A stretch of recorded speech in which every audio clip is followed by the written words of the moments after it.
Hello, and again, welcome to Bit Depth. I'm Santiago Ramones. Across from me is... Mars. Hi, Mars. Hello. How do we know each other? Well, we were in a band for like a day. Yeah. And then you came to the open mic I go to. Yeah. Yeah, it's pretty much... I'm both, like, sad and not sad about that project sort of, like, fizzling away, but... I agree with you. So I had basically given a song to Lee. And then in that whole process, I was like, actually, wait, never mind. I like the song. I want to play it for myself. Sure. So I got my song back. So that's something that I feel good about. But also, like, I lost the opportunity to be a part of music. So Sure. Yeah, but you can still be a part of music. I mean, You're yeah, still I'm a doing part your of stuff. music all the time, just not with other people. Right. That's fine. So, wait, did I say? Yeah, okay. Who are you? What do you do? I am Mars. I go to school and work, and that's it. Sometimes I am with friends, but that's about the only three things I do. I guess I write songs too. Yeah, you make music. I know you for that, or I know you through that at least. Yeah. Yeah, I do. I guess I kind of sold myself short. I am a musician. I lost my train of thought. That's okay. I mean, that's a good enough thing. Which of those things is your main thing? Oh, I don't know. My instinct is to say musician, but I would say currently I am doing more school than music. Yeah. But like kind of at its core, like if somebody was like, what's one cool, interesting fact about you? Share with the table. I'll be like, oh, musician. Yeah. So I guess that would be my thing. What are you going to school for and why? I am going to school to be a women's gender and sexuality studies major. Cool. I haven't quite worked out all of the details with what I'm going to do with that yet, but I basically want to do something along the lines of like teaching like accurate sex positive sex education. Hell yeah. Doing something with Planned Parenthood. I have to get my hands on that. And then also kind of a weird in the back of my mind, like goal is to be a college professor. But I don't know if I have the drive within me to get a PhD. So. Depends. How do you like typing very long papers? I think the longest paper I've ever written was like 15 pages, and that was fine. Rookie numbers. Rookie numbers, at least as far as like PhDs go. Yeah. So yeah, I don't know if I can write like a 200 page. Sure. Like, I'm sure I could if I tried. Right. But do I want to pay a lot of money to write a very, very long book that's the paper? other hard part. No. So why that major? Good question. It kind of, I was writing a paper about why I was a feminist the other day. And basically the point of the paper was like, it's the natural conclusion of my life to be where I am. Essentially the last like 3 generations, like my great grandma, grandma, and mother have all been very strong and interesting women in their own ways. And kind of when you come from that, you're already like, before you have the language for feminism, you're kind of like, okay, men and women are equal, and women are not treated the right way. So you already believe in that. And then I got older and realized like what feminism was. And then I learned what intersectional feminism was. And it all just kind of fit. It just gave language to what I already believed in. Yeah. And then I learned there was a major for that. And I learned that like I could possibly spend my entire life like helping LGBT plus people, or, you know, helping out women. And I was like, I have to do it. Yeah. And so here I am. Yeah. Hell yeah. What is your definition of feminism? Because that's a troublesome thing. if I wanted to just give like the baby definition, it's literally like men and women are equal, and now we have to fight to bring women up to that. Mhm. And I think when I say that, a lot of people get confused where they say, oh, I think they think that we want to bring men down. Mhm. And that's not entirely how I see it at all. Sure. Because it's really just like paying women the same, or even just like getting a doctor to listen to their like problems and Yeah, not yeah. just brushing them off. Sure. So it's not, I don't know.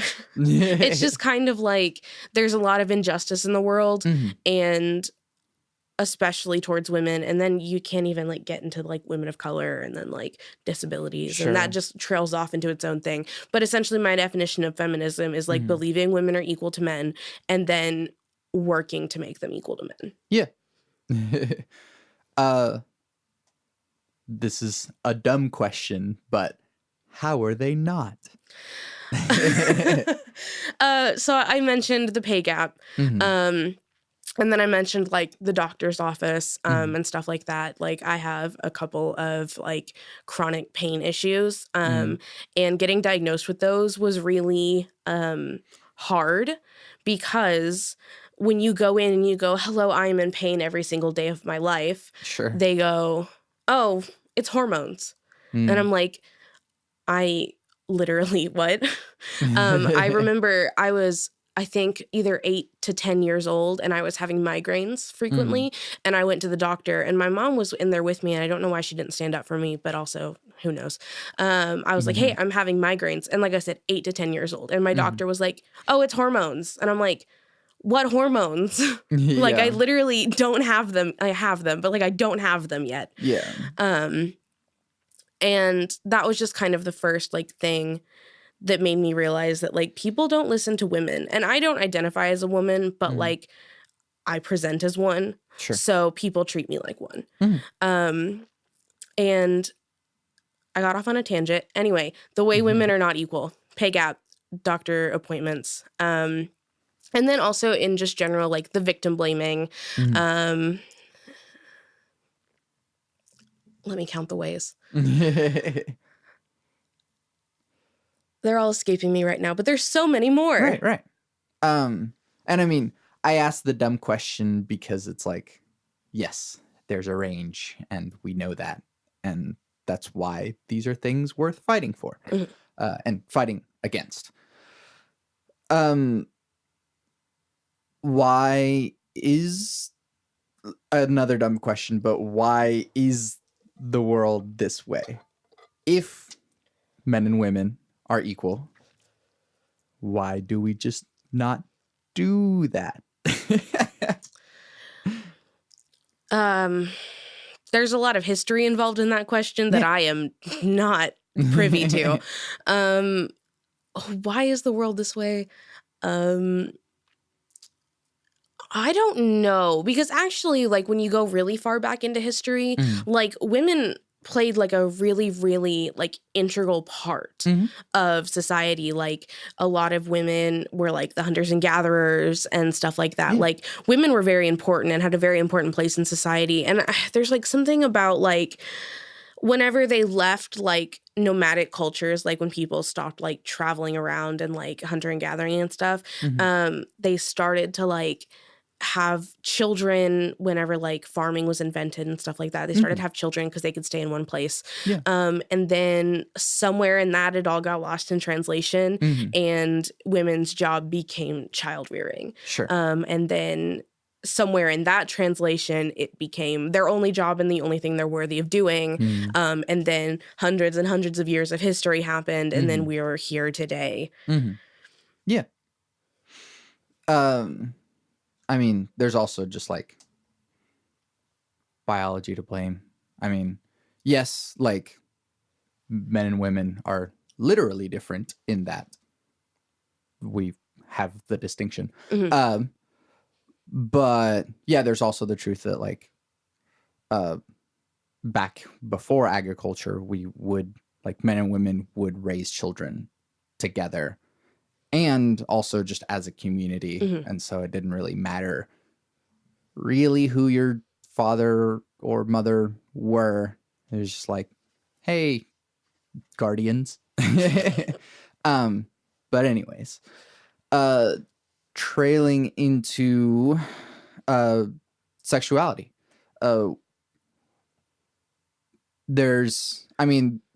Feminism is specifically political, but then you go further into sexuality and sexual education and Planned Parenthood and all that stuff. Why that?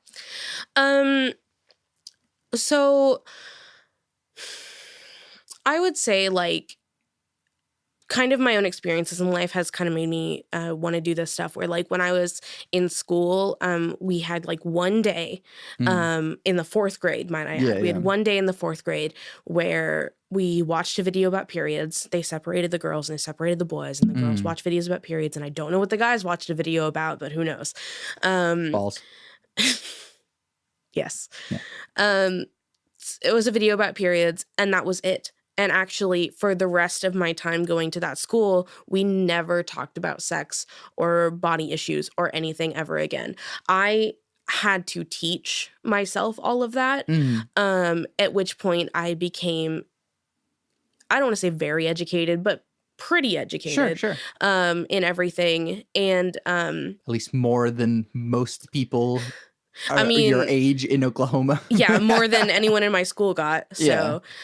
And it kind of just, I started learning about, like, the rate of teen pregnancy in Oklahoma. And then also the rate that, like, more, like, lower income, like, cities and stuff like that have a lot more unplanned pregnancies and, like, and it's all education. Yeah. You know, like, it's literally it, like, luckily, for some reason, in my graduating class, I don't think anybody got pregnant. Cool. Which, good on them. But, like, it's still one of those things that, like, we have, like, one of the highest rates of teen pregnancy in the U.S. And I can see why. Sure. No one says anything. Yeah. And it's just, I think it's so important because, like, people get really mad about abortion and they're like, you can't kill babies. And I'm like, well, if you think about it, if people use protection and birth control, and if birth control was free or a lot cheaper and more readily available, there would be a lot less unplanned pregnancies, which means less abortions. So the answer kind of solves itself, but then people are like, if you teach people sex ed, then they're going to have sex. And I'm like, I mean, they're going to have sex anyway. So might as well let them know about it, I guess. Like, to me, the answer is clear, but I literally got into an argument with my neurologist the other day about this. So. How old was this person?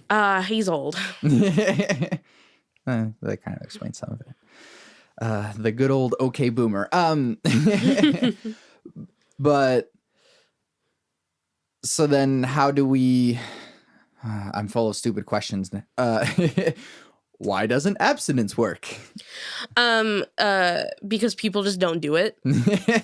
That's it. Like, yeah, abstinence technically is the best way to prevent pregnancy and the spread of STIs, but, like, no one does that. Well, some people do, but, like, no one does that. Like, it works when people do it, but people don't. So that's why it doesn't work. Yeah. Why?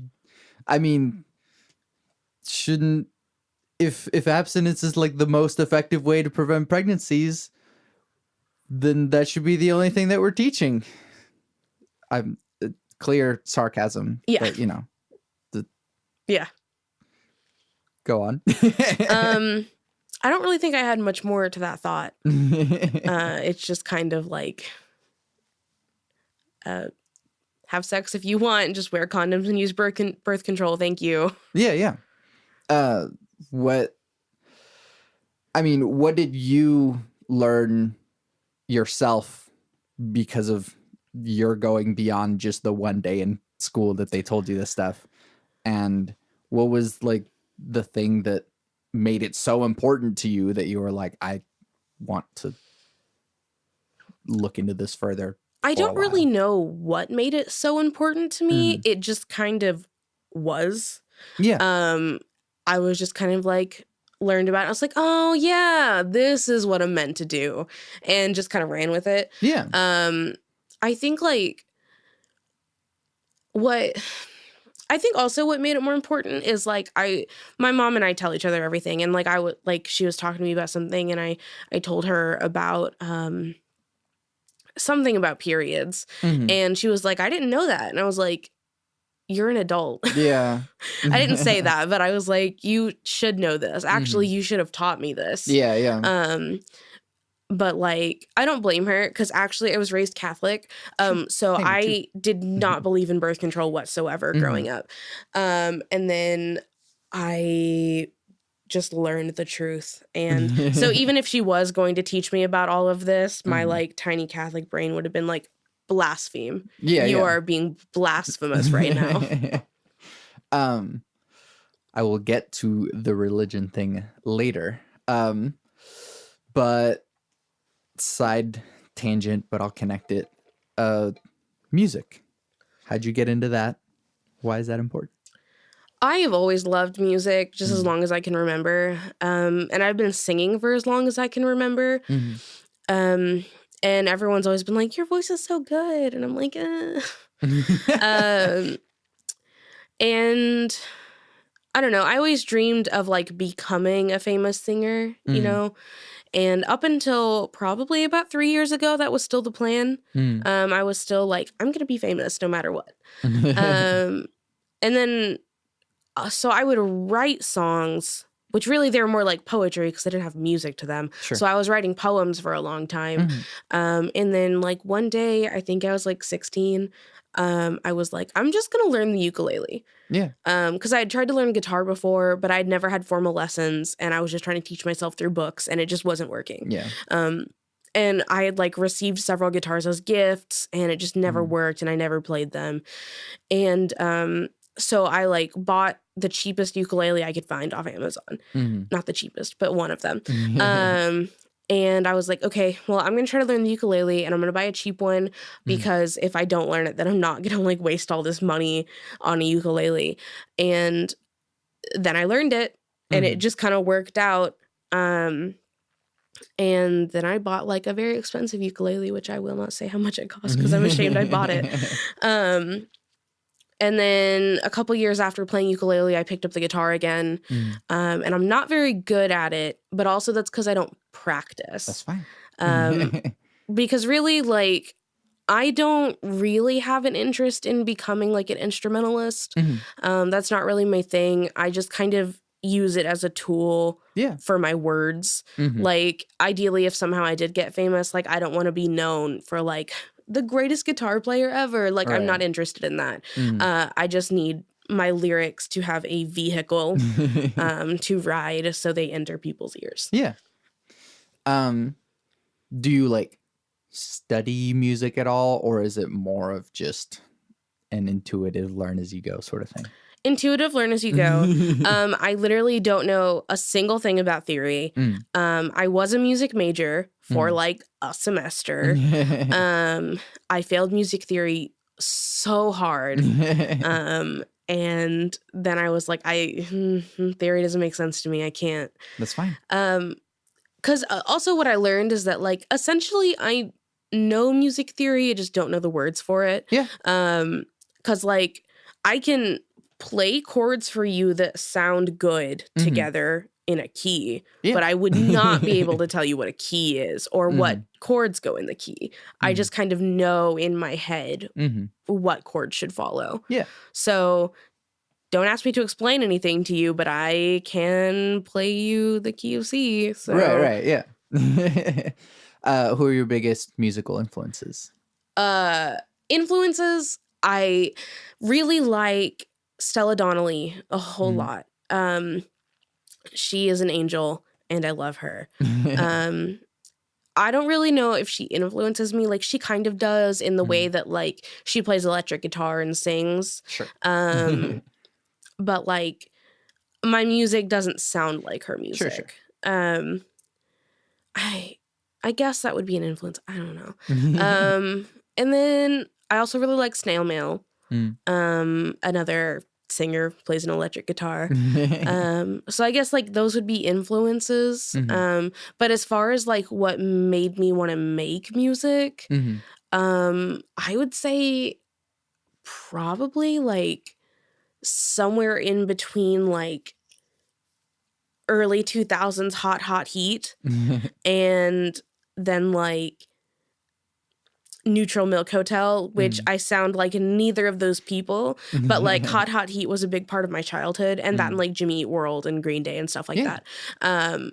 But then like for the last like 7 years, Neutral Milk Hotel has been my favorite band. Mm. And like anytime I think about like what I want to like get out of music, like I Mhm. realize that it's a I don't want to say coping method, like it is kind of a coping method, Mhm. but like you can tell with Jeff Mangum's lyrics that like he's working through stuff.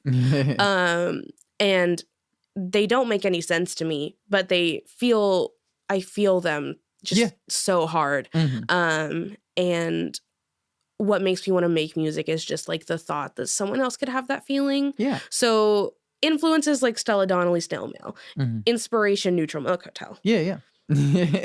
No, I like that.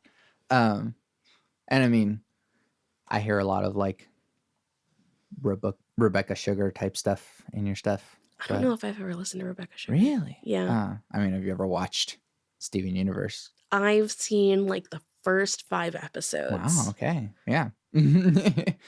I mean, Rebecca Sugar's stuff is that like ukulele person singing sing-songy stuff. Mhm. So it's similar, and I think you would like it. And maybe you might be like, whoa, this sounds a lot like me. This is uncomfortable. But yeah, I don't know. Or maybe this whole time I have been Rebecca Sugar. Oh, okay. That would make Yeah. sense.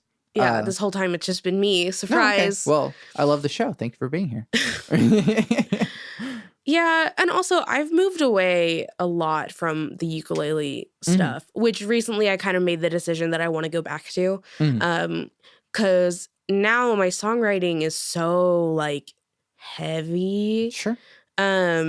Where like I literally wrote a song like about my abandonment issues. Mm. And like I played it once and I've never played it again because it was literally so hard for me to play. Mm. And then I saw a video of me the other day playing at the venue, which is where public access used to be.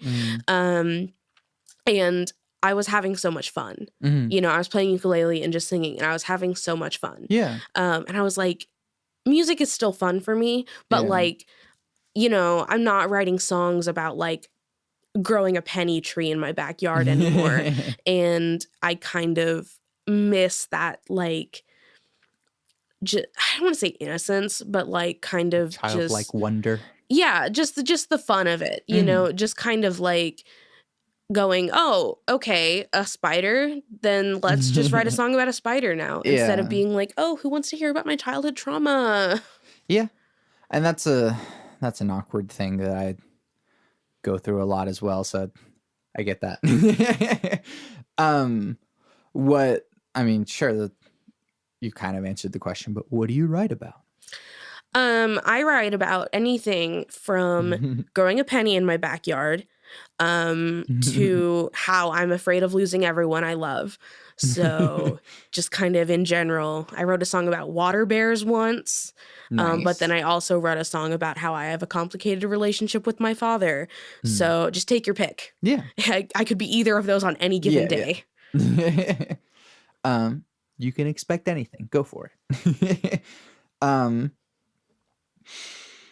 What's something that people don't understand about doing music? So much.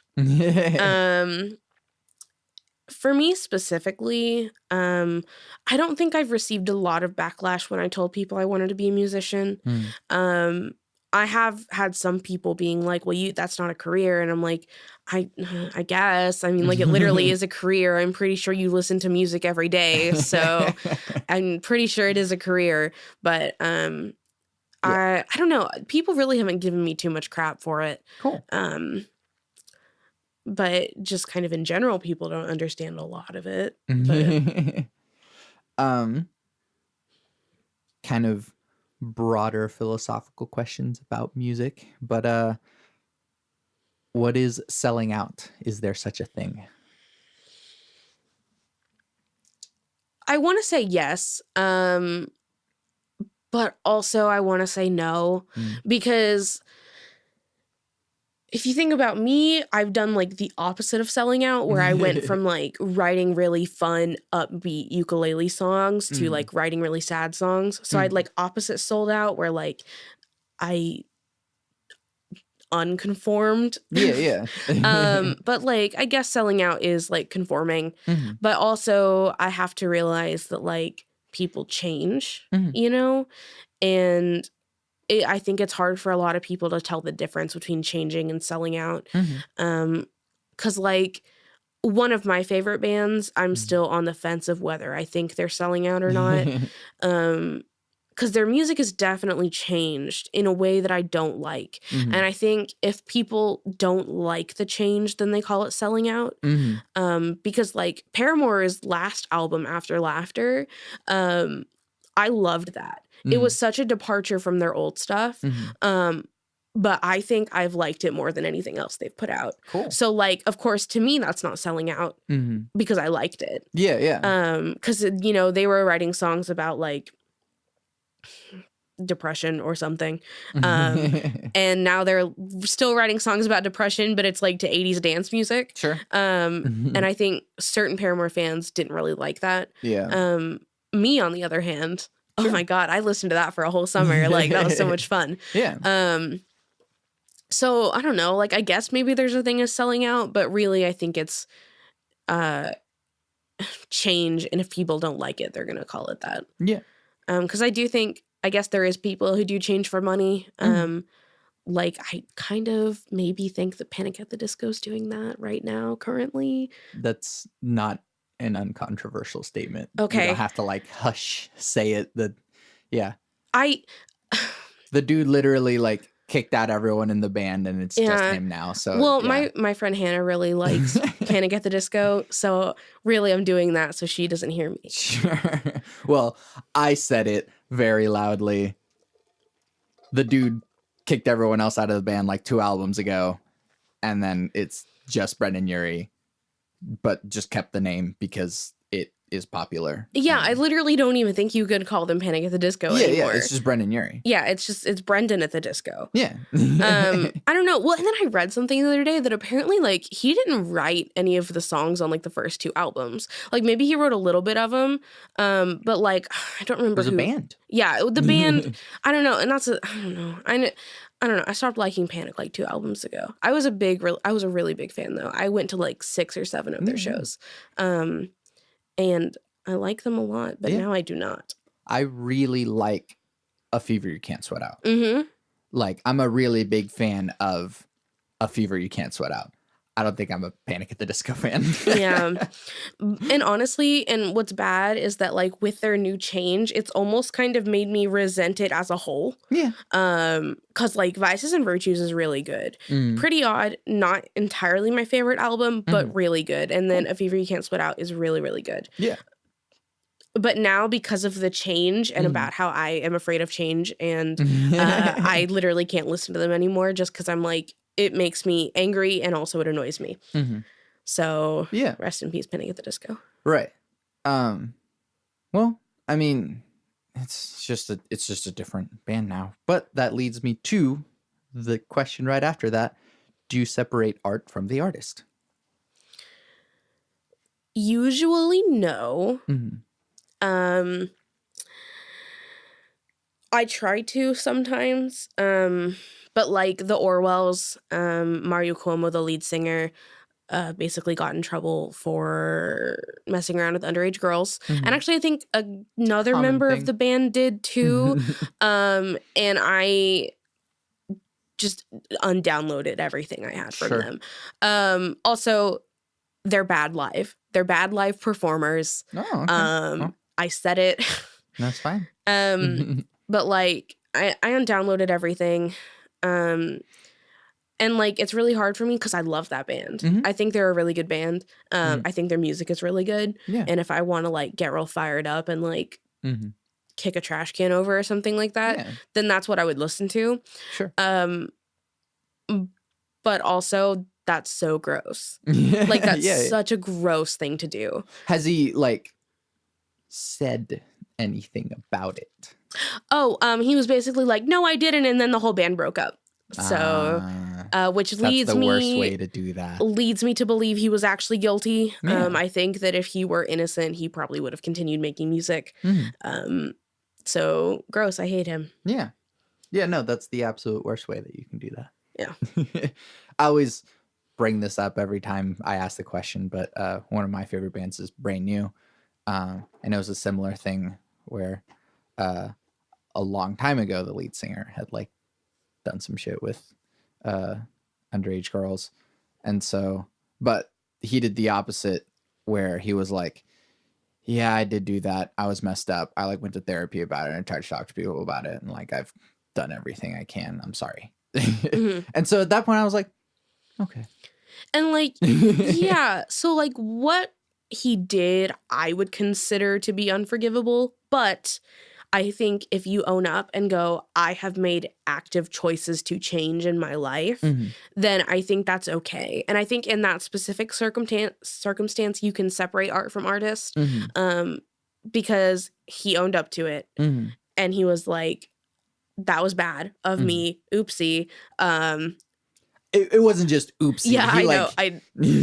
Yeah. And I don't know. I think that's good. I admire that. Because like another thing that I brought up in class the other day was that we were watching Gone with the Wind, and there's like that whole scene where they're fighting, and then it cuts away, and she wakes up in bed in the morning, which like is a rape scene basically. Yeah. And we were Blade like, Runner as well. That had a thing. Yeah. And so we were discussing in class, we're like, can we separate the art from that? And I had complicated feelings about that because like that movie is also racist, but it was like made in the 40s or whatever. So, so I don't support that stuff, obviously. But also the movie is so beautiful. Yeah. That I just want to watch it because it's just gorgeous to look at. Yeah. And the same thing happened to me with like The Politician. I didn't really like that show, but it was such a gorgeous show that I just kept watching it. So I don't know. I don't know if I can separate art from artist or not. Like I can, but I can't. I don't, it's circumstantial. Sure. Yeah. And that's actually a good answer. Like, why music?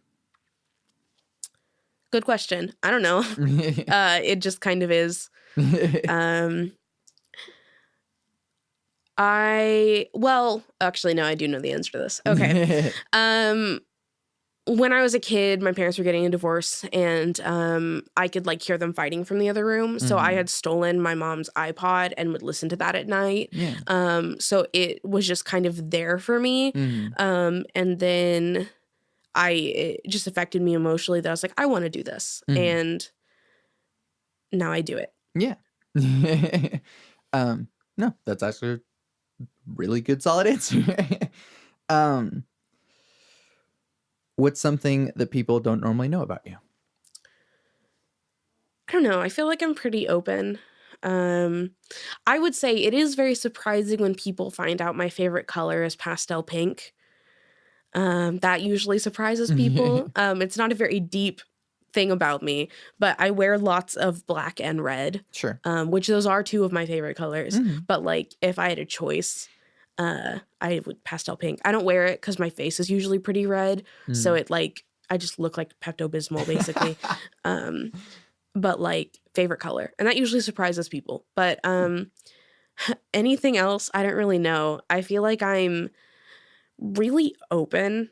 And also like my friends know everything about me. So I don't think anything is really surprising. Sure. And then what advice do you have for other people starting out in music? It's okay to sound bad. You will. Sometimes for a while, sometimes for not a while. Yeah. Just have fun, you know? If it's what you want to do, just do it. And like people are gonna hate you. But like if it makes you feel good, then like that's really all that matters. Like, yes, people hating you is very terrible. Yeah. And it sucks and it's really discouraging. But like even if you just do it alone in your room, just do it. It's very healing. Yeah. And it doesn't matter what you write about, just write. Yeah. Cool. Changing gears. There's no good transition. What is the role of spirituality or religion in your life? Really nothing right now. Cool. I'm kind of thinking about going back to church, just to kind of like test it out, see what's going on. I believe in God, but I don't worship him. Like I think he's out there. I just don't really know if he has that big of an impact on my life. So I don't know. I've been thinking about going back to church. But like part of the reason why I stopped is because like the no birth control thing of Catholicism, and also like how the church feels about gay people. And I don't know if I can separate the art from the artist. Fair point. What is your definition of God? Let's start there. So the way I came to terms with this a long time ago is religion in general. Like I imagine like a diamond that has facets on all sides. And in the inside of that diamond is God. And then all of the facets are the different gods that people believe in. I think that like God is everything, but I don't think it's just one God. I think it's like a lot of different gods, but they're all the same God, if that makes sense. Like it's literally just like, I think humans need something to believe in. I think like the abstract concept of God is just too abstract. So they put faces to it. But other than that, I don't know. I think there is an air of spiritualness in everything, kind of. But I don't know if I would call that God. I think everything is kind of magical, for lack of a better word. But I don't know if that's God. So like God's everything, but also he's not. Yeah. How did you get to there from Catholic? I have no clue. I don't know. I have a vague idea. So basically around like middle school or whatever, I was struggling with Catholicism, and I had this babysitter who went to Life Church, and I did not like her. She found tarot cards in my house and told my grandma that she needed to talk to her priest. And I was like, literally just clean the house. Why are you telling me how to live my life? And she basically had a lot of opinions that I did not agree with. And she was trying to tell me that her way was right. And I was kind of like, well, your way is not right. But if I don't think your way is right and you don't think my way is right, then what is actually right? And then I came to the conclusion that no one is right. Cool. And then I just kind of decided to believe in whatever I wanted to. So I actually was a Wiccan for quite a few years as well. Cool. But not a very good one. I was very solitary and like secular, I guess. Which I guess doesn't make sense with Wiccan because you believe in the god and the goddess. I don't know. I had a weird brand of like spiritual witchcraft that I did for several years. You also just said, I decided to believe in whatever I wanted to. So like, there's not like rules here. And I don't know. I was basically like, no one's right.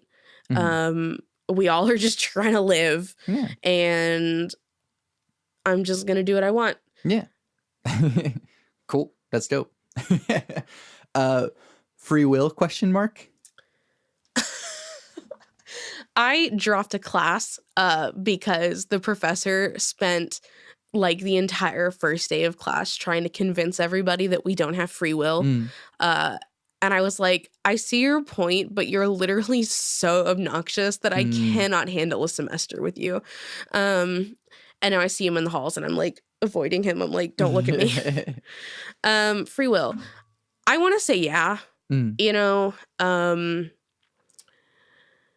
in the same sense, I do believe that like maybe God knows everything that's going to happen.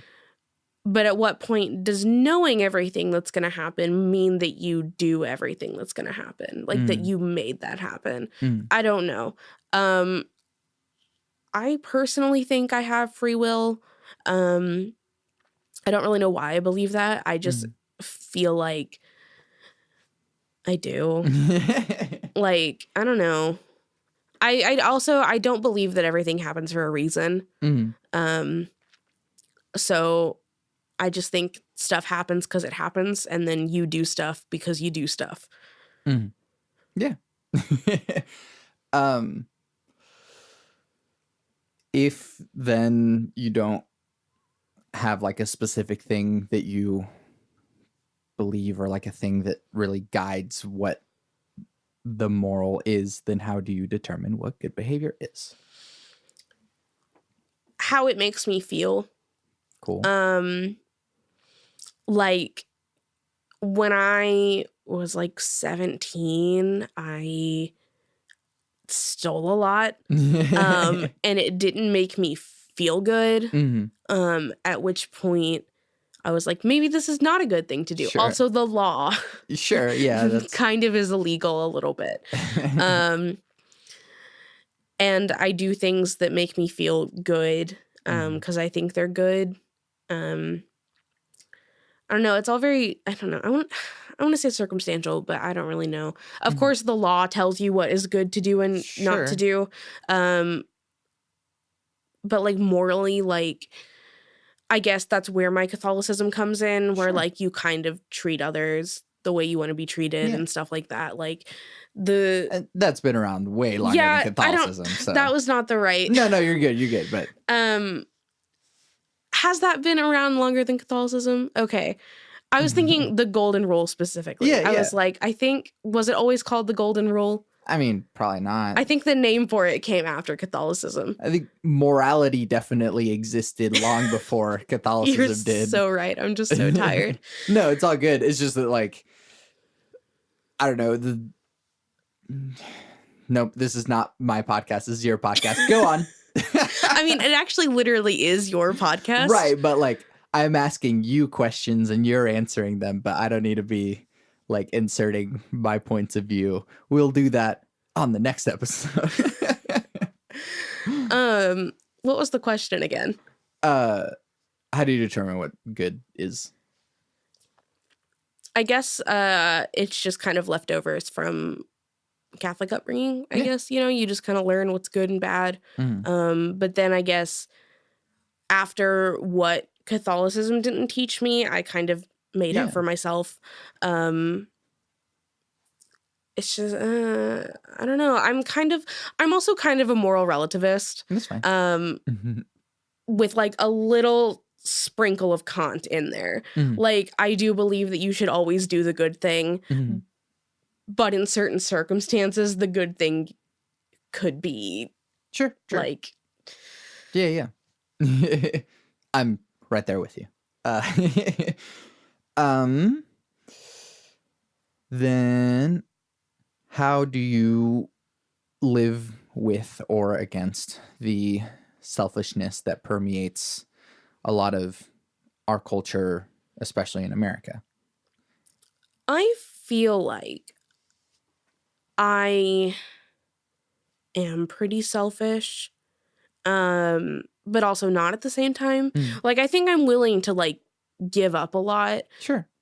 But like when it comes to like my own happiness, I'm kind of very stingy. If you can even call it stingy when it's your own happiness, but like like I really do think about myself first in a lot of circumstances. which I don't think is necessarily a bad thing. Sure. I think there is definitely a time and a place to put yourself first, but basically through like a long history of manipulation, I have now kind of swung the opposite way where like I go, I'm not going to listen to you. I'm going to do whatever I want because it makes me happy. Which usually is a good thing, but sometimes does get me into trouble. Sure. So I don't really know if I combat any of the selfishness of society, but I also don't think that I am the most selfish person in the world. I mean, you did mention the golden rule, and so it's like that's kind of the corollary connection whereas I pull that question, but and that kind of goes into the political conversation, which is like it feels like conservatism and progressivism is basically like don't touch my shit versus hey, can we like make a community, like help each other out a little bit? All of that to say, how do we reduce the division? Because the conversation has become incredibly toxic. Oh God. Reducing. Honestly, if I could give you like a solid answer to this, I would have solved it. Like we would not be currently dealing with this. And I'm not looking for like the answer. This is just like your opinion, yo. I don't know where to begin. I think that like there's a lot of misunderstanding. So like essentially like when people hear like, oh, you want free healthcare, so you're just going to tax us. You go, well, you're already being taxed. And if you like divide the cost of healthcare by everyone in the US, it's literally like not that much, yo. Yeah. Like you're not getting taxed that much. But I think people are so concerned with like, oh no, more money, that they're just not willing to see it. So I think like even if you say, oh, we're only going to tax the rich, people still get real anxious about it. Sure. And like, sorry, you'll never be a billionaire. Like it doesn't concern you. Yeah. But like it's what like if we could just like train a really rich politician, just train them and insert them into like a right-wing thing, and then they could just like dismantle it from the inside, because I think that they're not going to listen to anyone outside of their own circle. So the only way to do that is to just kind of weasel in, and just kind of implant ideas that way. Like one of my old bosses was super, super left-leaning, but was registered Republican, because he wanted to basically like make sure the Republican he didn't want to win didn't get votes, so he voted for the other ones that were less bad. So I think like that's kind of a good like thing to do. So I think like that's what we got to do. We just got to like train someone, put them in the enemies thing, and then see what happens from there. Right. Someone gets started on the benevolent Trump robot, and then we'll like just do a covert replacement. Yeah. And it'll be really work. Cool. Yeah. I'm sure some STEM team could do it. Yeah. And then, you know, just because like if robot Trump went out and was like, you know what, maybe we should look out for each other and like try and work this out, do you think the like MAGA folks would be like, yeah, okay? Or would they just like, what the hell, he's turned on us, get him? Oh goodness. I think there'll be a mixed bag on that one. I think that some people are so in love with him that no matter what he says, they'll follow. And then I think some people actually do believe that way and will turn on him. Like my grandma, I don't really think that she like is super interested in his she is, but she isn't. Like, yes, she believes that like immigrants are running the country. But I also think that like she hated Obama enough and loves Trump enough that if he was maybe like, hey, immigrants are not that bad, she would go, okay, I think I see your point. Yeah. That's one specific example, but also my grandma is cool sometimes. So Right. Well, cultural indoctrination will do a lot to. Well, and then what kills me is that like literally her dad was Mexican and she's like that. And I'm like, what happened here? Yeah. Split our brains. What was the other thing? What makes you optimistic for our future? Because things look kind of bleak, but you know, let's give us something to look forward to. I don't know. I honestly don't spend a whole lot of time in dread. I think it's because like I am too busy like trying to pass school. Sure. That like I don't really find myself with so much overwhelming dread. But like I don't want to say blind faith, but like kind of just like a weird optimism. I don't know what keeps me optimistic, but I'm just kind of like maybe it can't be like this forever. Like yeah. Like statistically, like maybe it couldn't be. And then also just kind of like maybe the world will end and we won't have to deal with any of this. Yeah. Which is like my weird nihilistic thing that I do. That I go, oh, maybe I'll get a PhD because then if the world ends, I don't have to pay back student loans. Yeah.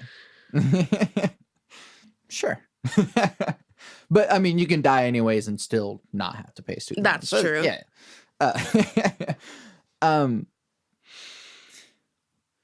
Do you believe that humans are evil inherently? Or by nature, or whatever you want to. I don't want to say yes. I do think there are a lot of inherently evil people out there. But I think like through things like religion, some people are good. But also the world is getting more complicated every day. So I think that kind of complicates the nature of like good and evil.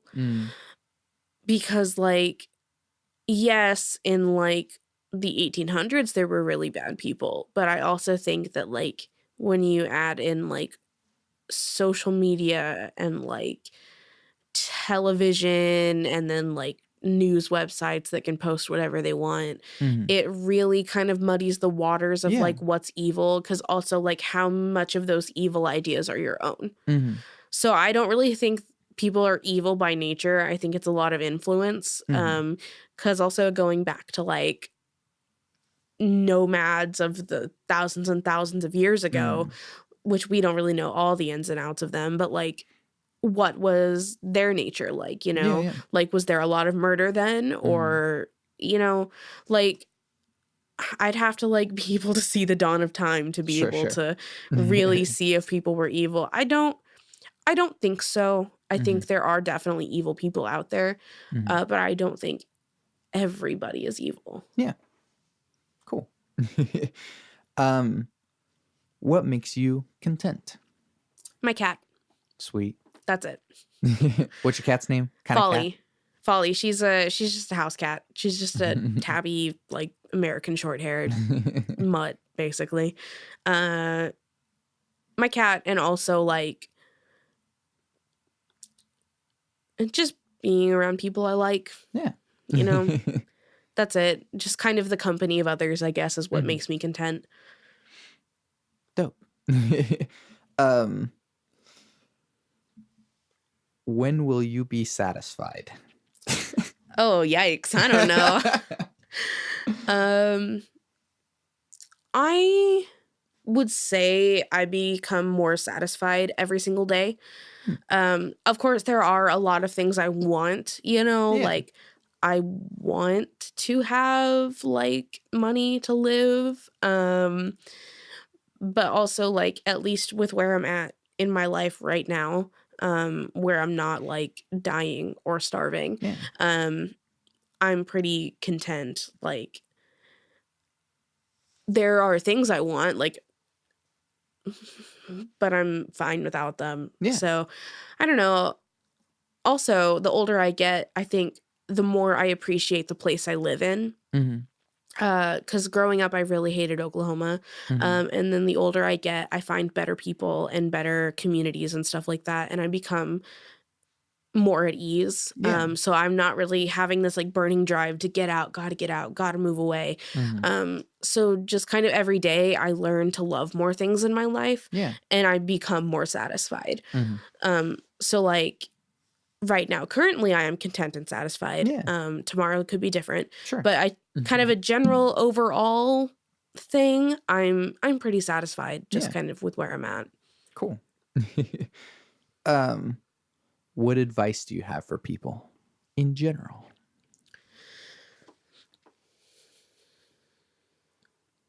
Get some sleep. Get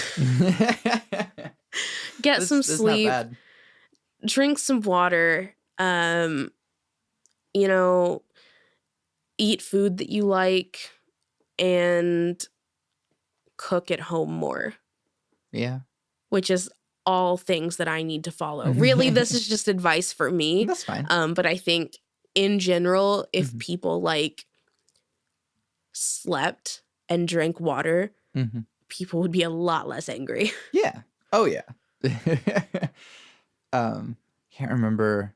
Yeah, it was a podcast that I was listening to, but someone was talking about how they were like, they get into arguments with like their wife or something, and a lot of times they'll like check themselves and be like, are we actually angry at each other, or have we just not eaten in a bit? When was the last time that we ate?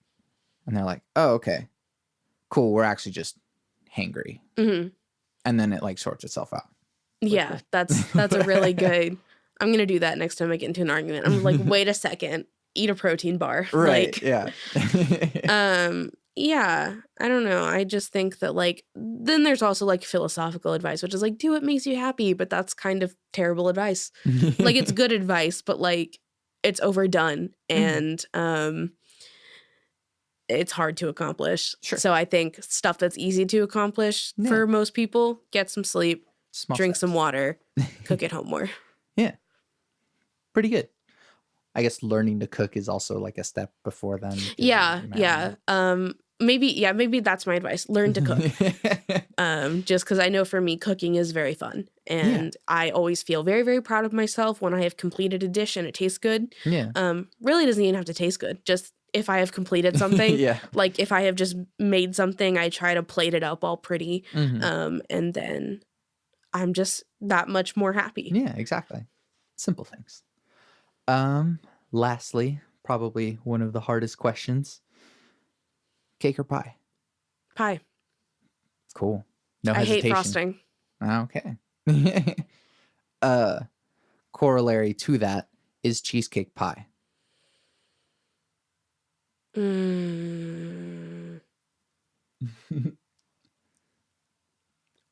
I'll counter that. Are smoothies fruit soups?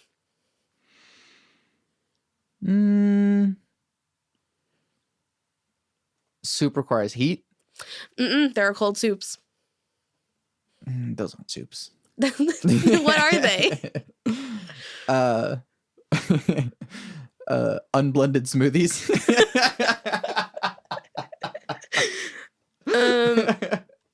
Like technically cheesecake is not a pie because the name says cake, right. But also like just the nature of the thing is technically a pie. Yeah. So yes, it's a pie, but also it is a cake. Sure.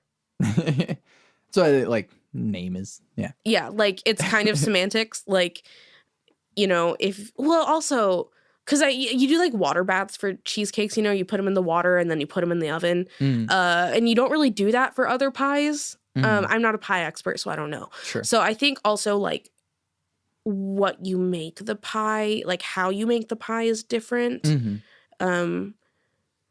I also don't think a lot of pies have like that graham cracker crust. Yeah. Like maybe Pumpkin does sometimes, but like it depends. Yeah, I also think that like there are little things that lean it more towards the cake category. It can, it's an ongoing discussion. I like to ask the question. It's fun. I love answering questions like that. Like, is ketchup a smoothie? That's not. I don't know. It could be. I think it's, maybe. I don't know. Yeah, I don't know. I love just answering dumb questions like that. Sure. Because inevitably someone will get angry. Oh, yeah. And it's so much fun. Not a big deal. Just drink some water. Yeah, drink some water, go to bed. Yeah. Mars, thank you for doing this with me. Thank you. Where can we find you and your things? Mostly I am on Instagram at punk_crocs. I am also on Spotify. I'm hard to find on Spotify because I only have like 17 listeners. But if you search like dirt and then Mars, and then you like find a picture of like some cups, like a pot, not a pot. Is it a pot? Like you plant a thing in? It's like a potted plant. Yeah. Like potted plants on a windowsill, but they're all dead. And it's just like dirt, basically. That is my song Dirt, and then you can listen to me there.